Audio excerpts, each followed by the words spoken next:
Rebecca of Sunnybrook Farm, Part 19. Now you step upstairs, put on your nightgown, go to bed, and stay there until tomorrow morning. You'll find a bowl of crackers and milk on your desk, and I don't want to hear a sound from you till breakfast time. Jane, run and take the dish towels off the line and shut the shed doors. We're going to have a terrible shower.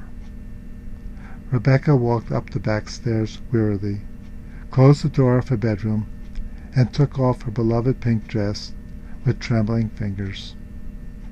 Her cotton handkerchief was rolled in a hard ball, and she dabbed her wet eyes carefully. Her new dress had been worn at such a price. She smoothed it out carefully, pinching up the white ruffle at the neck, and laid it away in a drawer. She braided her hair in 2 accustomed pigtails, took off her best shoes, and was all the while thinking about leaving the brick house and going back to the farm. She would not be received with open arms. There was no hope of that. But she would help her mother about the house and send Hannah to Riverboro in her place.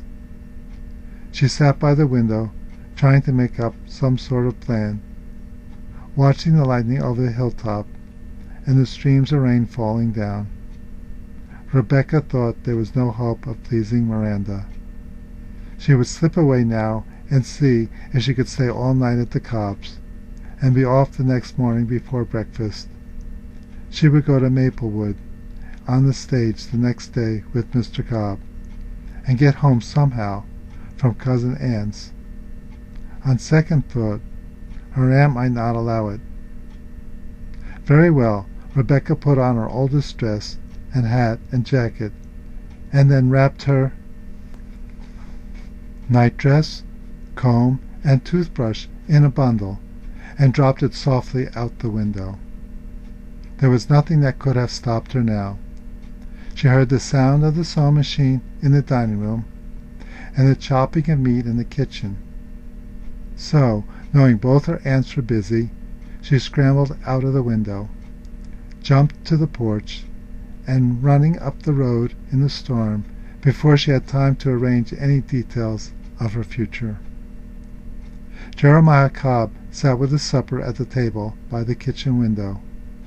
The rain still falling, and the old man saw at the open door Rebecca's face, swollen with tears, that for a moment he scarcely recognized her.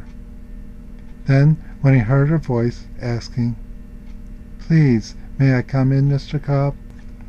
he cried, "Well, it's my little passenger, come to call on old Uncle Jerry. You are wet. Hang your sloppy hat on the nail, and put your jacket over the chair. Then you turn your back to the stove, and dry yourself good." Uncle Jerry had seen the child's red eyes and tear-stained cheeks, and his big heart went out to her in her trouble, quite regardless of any circumstance that may have caused it. Rebecca stood still for a moment, until Uncle Jerry took his seat again at the table.